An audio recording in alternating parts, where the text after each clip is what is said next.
Après près de 14 mois de lutte et de sacrifices, un nouvel espoir semble poindre à l'horizon pour Gaza et la Palestine.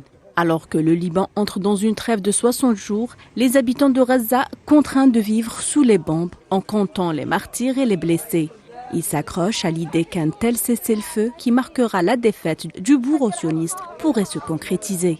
Dans la cour de cet abri scolaire à Rafah, transformé en refuge pour les déplacés, Amel partage les fragments de vie marqués par la douleur, la perte et un désir ardent de liberté et de justice.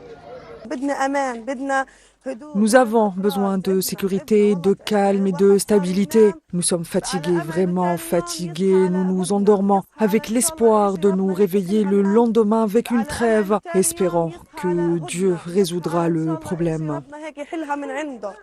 Dans ces maisons de fortune, l'espoir renaît. Les habitants imaginent pour une nuit au moins un réveil différent sans le bruit des bombardements incessants de l'armée d'occupation, sans peur et loin des bains de sang quotidiens.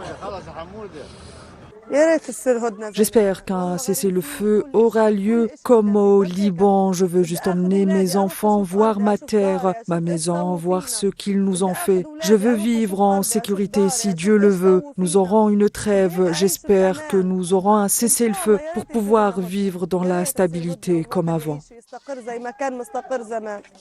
L'un des désirs les plus profonds d'Amel est de pouvoir revoir sa terre natale, un lieu qu'elle porte encore dans son cœur. Malgré sa destruction, l'attachement aux racines est une marque de fabrique chez les Palestiniens, ardents défenseurs de la terre et la patrie.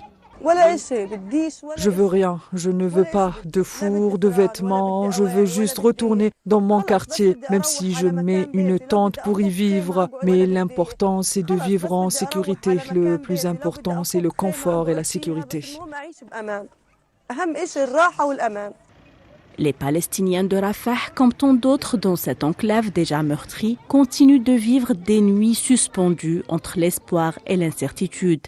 Malgré les souffrances et les pertes, ils s'accrochent à un rêve fragile mais indispensable, celui de retrouver sécurité et un semblant de vie digne.